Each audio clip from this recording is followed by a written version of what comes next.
And we're back with number 5. So, Virginia, your turn to go first. Well, this is it's a different path that this beer is taking from the last. It's more gentle. It's bitter. It's a bitter kind of. I would guess it's some kind of bitter pale ale again. It tastes a lot lighter. It's a nice beer. It's an easy to drink beer. I would guess that the ABV was gentle, more like a 4.5, 4.6. Mm-hmm. It's not as complex as the last beer that I sampled, which is nice sometimes. I would guess it's a pale ale. Okay, Dave. Yeah, it's definitely not. I don't know what's the word. It's definitely not as nice, I suppose, as the last one. It's nice. It is nice, though. It's definitely quaffable. You could definitely have a few of these having a chat on a Saturday evening. But I think... What about Thursday? You wouldn't be able to drink this on a Thursday? On a Thursday? Oh, you could drink it on a Wednesday morning if you wanted to. But I mean, it depends on your outlook on things. But if you're having a chat and quietly, actually a Thursday would be better, I think, Alan, because you could have a chat and nice and go home nice and early. And this one, I don't think would rattle you too much. But I do think it's a pale ale in the style of more and more of the pale ales that are coming out of the country now, which kind of sometimes it can get a bit boring because there are too many and nobody wants to take a chance and do something different like the Blacks or the Jack Cody's earlier on. It's like the lager of our generation. Yeah, I think so. I think it's maybe because it's easy, but this is it's nice, but it's not as nice as the last one. Definitely not. But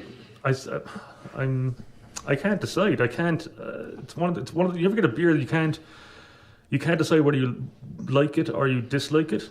Well, why don't you give a little chance? Let's have Kieran speak about it, and maybe you can have a better opinion when you come back. First, I've nothing different to say to Virginia or Dave. It's like, it's nice, but it just seems it doesn't quite deliver. It's a little bit short. There's not a lot of length in it. It's not huge complexity.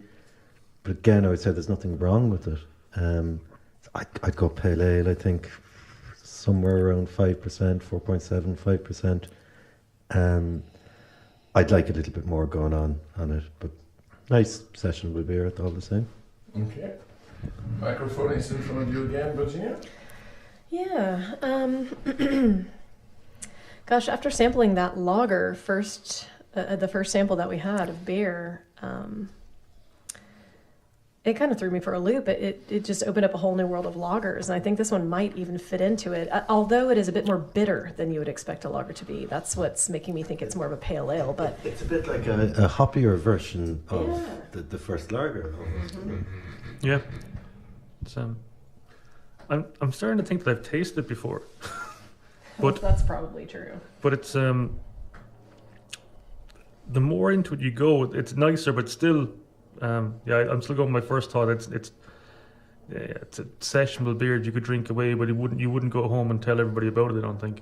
I think it's nice. What would you like to see? What would you like to taste more? A little bit more citrus notes in this one. I think if I had something like a little bit more grapefruit, maybe, or something. Something that's really like if I had maybe like a use of a citra hop in it, maybe, or even a cascade, just to bring it up a little bit. I think you'd have something special. But as it stands, it's a very good beer that you could drink away and be happy chatting to somebody with. But like a very hungover Sunday morning beer.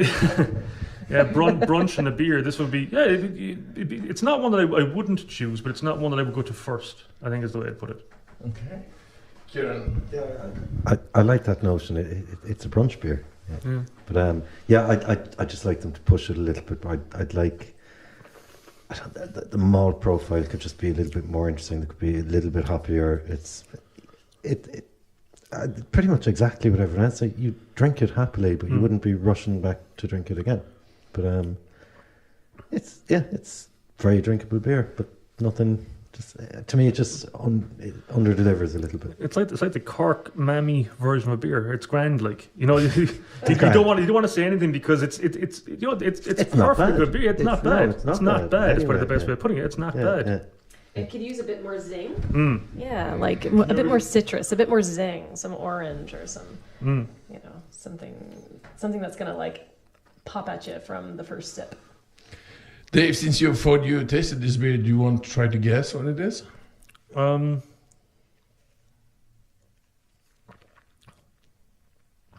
Is it? It's not Devil's Backbone, is it? No. Okay. I would almost Well- guess O'Hara's Pale Ale. No, I'm afraid not. Kieran. Do you know, O'Hara's Pale Ale was going to be my guess as well. It's not unlike O'Hara's Pale Ale, which a few years ago we all loved, but now we think it's a bit underwhelming. So, I don't know. There's too many Irish Pale Ales out there to pick one. I don't know. I'm going to kick myself when I see the bottle, I think. You think so? Yeah, I think so. Yeah. So let's go again for the ABV just to Dave. It's about 4.5, I think. It's definitely session beer. Kieran. I was going to say 4.7. Virginia. I would go also with I'll say 4.5. 4.5. Okay, guys, you can remove your mask.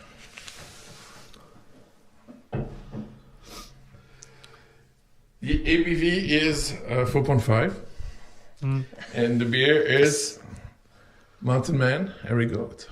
I have had it before, yeah. Another goat beer. And Yes, there's definitely a goat team tonight. What do they call that? here you go. It's an IPA. An IPA. It's actually, I believe it's about 42 IBU. The information, Sorry, what was the ABV again? the ABV is 4.5.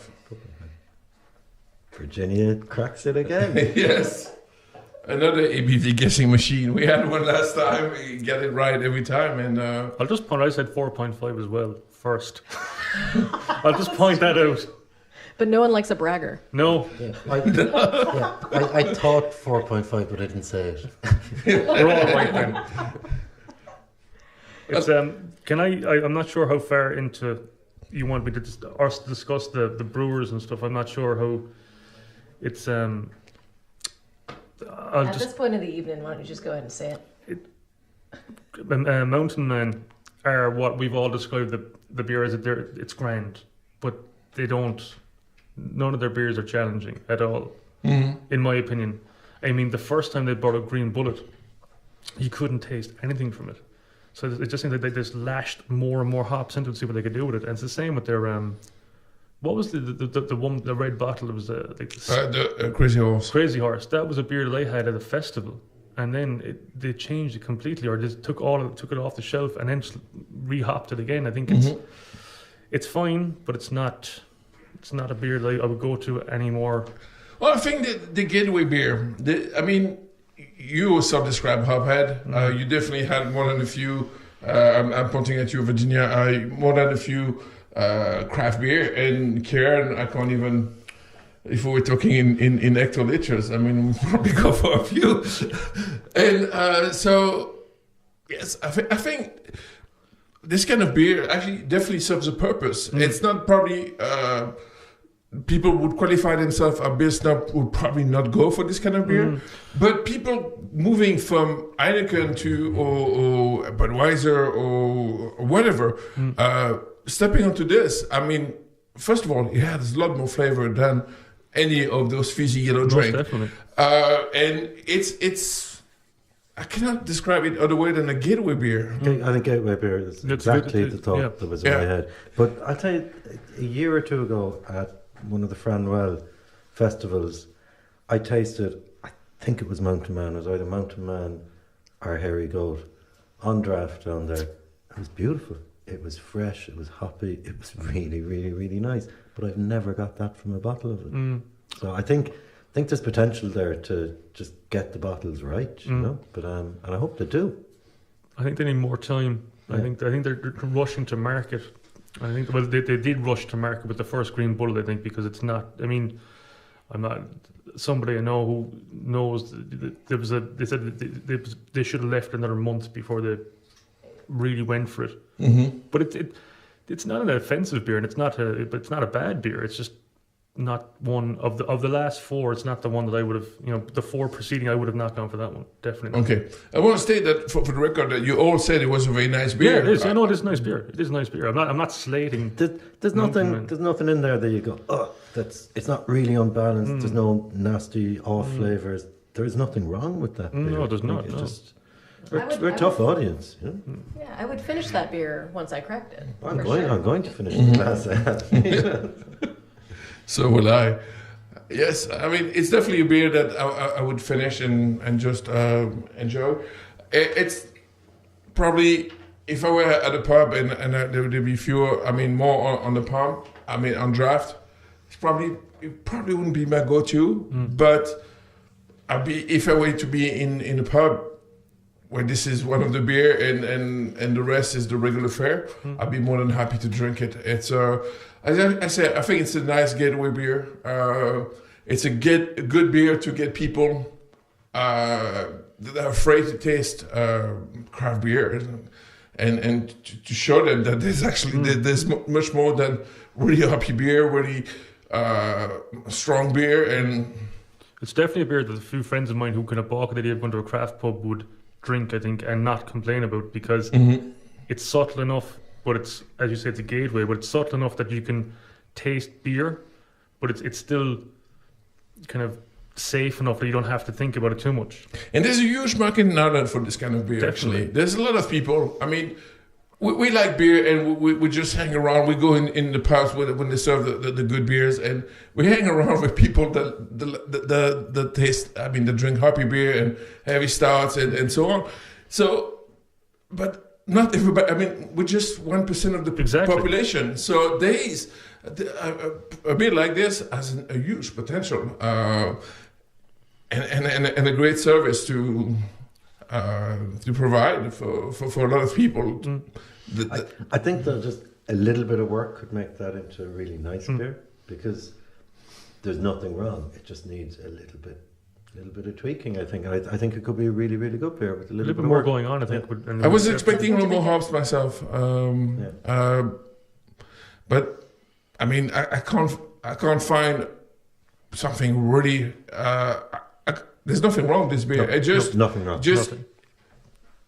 I think I was that expecting maybe a little more. the label makes it very memorable. Yes, the label, and if you read the stories, at least the marketing actually definitely get the marketing right, and that's working for him. Well, it's definitely like if you look at the bottles we've had so far, the Munster Brewer, the first one, they need to work on their labeling. I mean, if you look at the rest of them, they've done really well, and there's a very good description or a very good label. The Munster Brewer, the Blackguard one, doesn't say anything on it.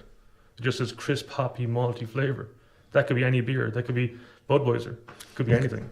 Okay, guys, as I said earlier, we're running out of time, so we have one last beer to taste. All right. Finish your glass, and then we'll come back quickly with the last one.